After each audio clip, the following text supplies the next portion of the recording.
Di sini saya ingin mempresentasikan tugas patofisiologi penyakit degeneratif dengan materi neuropati diabetikum.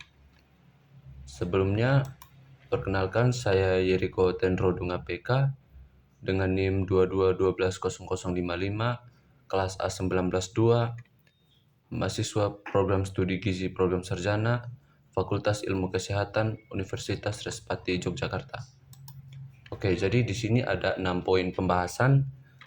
Yang pertama, kita harus mengetahui dulu apa itu neuropati diabetikum. Kedua, kita akan belajar tentang epidemiologinya atau penyebab masalah. Yang ketiga, tentu saja patofisiologi. Yang keempat, manifestasi kliniknya. Yang kelima, tata laksana non-B3. Dan yang keenam, medikamentosa atau pemberian obat kepada pasien penderita.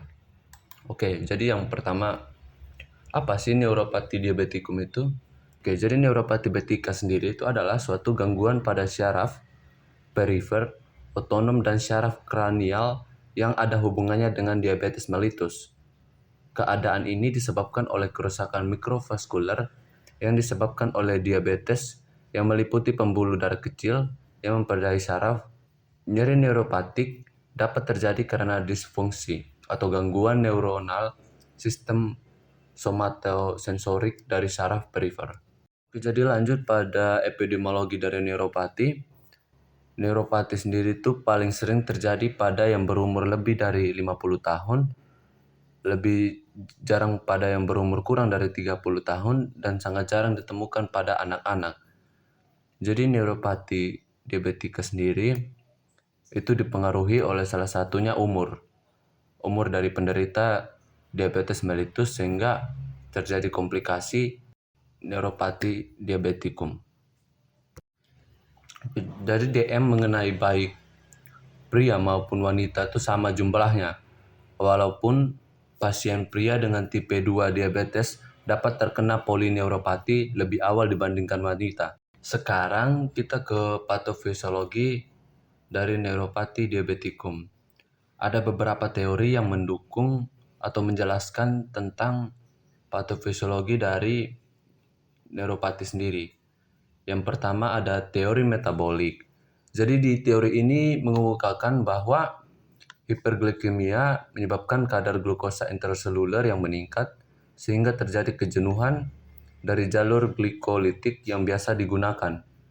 Glukosa yang berlebihan dialirkan ke jalur poliol dan diubah menjadi sorbitol dan fruktosa oleh enzim aldose reduktase dan sorbitol dehidrogenase. Oke, jadi di sini terjadi penumpukan sorbitol dan fruktosa sehingga menyebabkan mengurangnya myonositol dalam syaraf dan terjadi penghancuran struktur syaraf sehingga menyebabkan menurunnya kecepatan antar syaraf.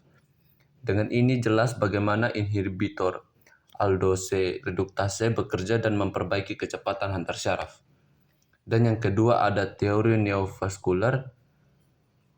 Jadi menurut teori ini sendiri, terjadi iskemia endoneural karena meningginya resistensi endoneural vaskular terhadap darah yang hiperglikemik. Jadi berbagai faktor metabolik itu termasuk pembentukan dari produk akhir glikolisis yang lanjut juga memegang peranan sampai terjadinya kerusakan kapiler. Yang ketiga ada teori autoimun. Jadi di teori ini neuropati autoimun itu bisa terjadi karena perubahan imunogenik dari sel endopel kapiler. Hal ini juga yang dapat menerangkan mengapa penggunaan imunoglobulin intravena bisa berhasil untuk mengobati neuropati diabetika. Kejadian keempat ada iskemia saraf atau hipoksia. Terjadinya mikroangiopati yang menyebabkan hipoksia merupakan faktor penting dalam patogenesis neuropati diabetikum yang telah dibuktikan dengan adanya lesi multifokal pada serabut syaraf ensuralis. Jadi sekian presentasi dari saya mengenai materi neuropati diabetikum dan terima kasih.